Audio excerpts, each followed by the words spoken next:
O Jornal da Sete está de volta e na edição de hoje nós estamos falando sobre franquias, esse mercado que tem crescido no Brasil, no mundo e também aqui em Valadares. Ao meu lado aqui eu estou recebendo o Ramon Gonçalves, que é analista do Sebrae.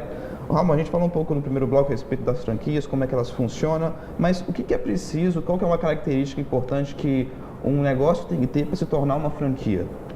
Bom, para se tornar uma franquia, é importante que o empresário se lembre que crescer traz uma grande responsabilidade, porque um fator primordial para o empresário que quer se tornar franquia é o crescimento, né? Ele chega num momento que o modelo de negócio dele está dando certo, ele validou, o mercado está aceitando, está vendendo bem, está dando lucro, e ele vai tomar a decisão de expandir e se depara com a opção de se expandir através de franquia.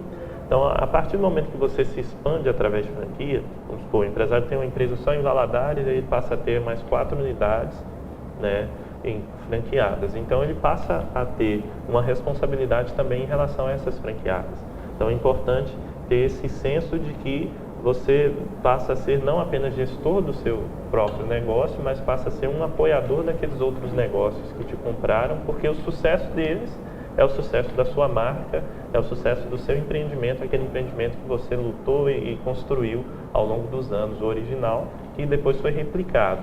Então é importante ter essa consciência, além de todos esses fatores que eu citei no primeiro bloco, que é a consistência dos processos internos. Ou seja, não adianta nada eu me franquear se, por exemplo, o meu processo de comercialização eu dou desconto para um determinado produto, mas a outra unidade fica livre para dar desconto para um outro, por exemplo. Tem que ser uma coisa padrão. Tem que ser padrão. Você tem que ter padrões, e esses padrões, desde o que o cliente vê, o padrão de comunicação, o padrão de layout, a parte estrutural, desde a parte financeira, a parte dos processos operacionais. Então, tudo isso tem que ser bem padronizado. Então, isso tem que ser padronizado desde a fonte, né? O negócio original tem que estar muito alinhado, tem que estar muito ajustado esse processo para que você consiga replicar. Até porque vai ser difícil replicar algo que não está totalmente padronizado. Então, esse é o principal desafio até. Sim. E como é que funciona a adesão de um empreendedor, de um empresário a uma franquia? Como é que ele consegue ter acesso? Como é que funciona esse processo? Demora muito? Tem como a gente medir? Como é que funciona essa decisão nesse momento? Bom, esse é um processo que vai sendo construído gradativamente, primeiro porque o empresário tem que chegar nesse estágio primeiro de maturidade de gestão dos processos internos dele. A partir desse momento, quando ele decide, vou me tornar uma franquia, qual que é primeiro balizador que ele vai ter que consultar? A lei de franchise foi promulgada lá em 1994. Franchise é sinônimo de franquia, né? Dá o inglesamento da questão. Mas consultar a lei de franquia, que é a lei que rege todos os normativos legais e a questão da conduta mercadológica das franquias. Alguns fatores, por exemplo, são que a empresa ela tem que ter um contrato específico, então esse contrato de franquia tem os modelos, aí você tem que adequar, você tem que ter uma circular de oferta, que é o documento que você envia para os potenciais compradores da franquia, né? Se alguém tem interesse, você tem que ter uma circular de oferta. Aí nessa lei já determina quais informações tem que ter nessa circular de oferta, né? E claro que tem que ter as garantias também de que aquelas informações são verídicas.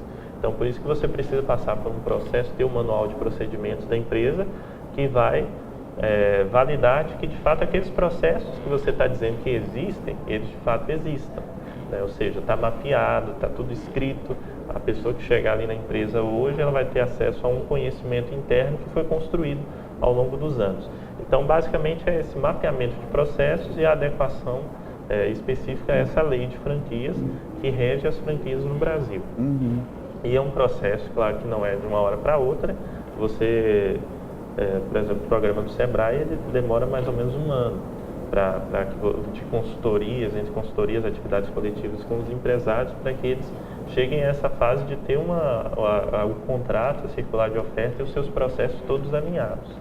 E aí depois você tem outras possibilidades de expansão, de franquia e tudo mais. Mas para você lançar a franquia no mercado, você tem que estruturar esses processos, definir quais serão os padrões, quais serão as políticas e se adequar à lei de franquia com um contrato próprio e com essa circular de oferta, para que você fique preparado para quando chegar uma proposta você consiga surpreender.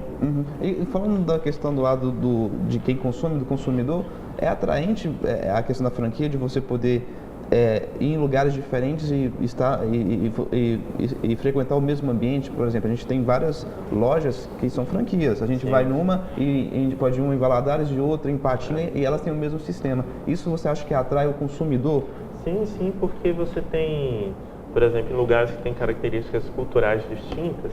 Vamos supor, eu estou aqui em Valadares, mas se eu for lá no Dubai, eu vou ter uma franquia, um McDonald's da vida, que provavelmente o processo, claro, pode ter alguma adequação ou outra cultural, mas o processo é o mesmo. Então você sabe o que você vai encontrar. Então o que dá de sensação no consumidor? Dá uma segurança, dá uma sensação de que ele está sendo atendido em mais pontos, né, como é verdade, porque você vai receber o mesmo produto com a mesma qualidade, independente do lugar onde você for. Então isso dá uma sensação de segurança, dá uma sensação de que você não vai ser surpreendido negativamente com ter alguma experiência negativa de consumo.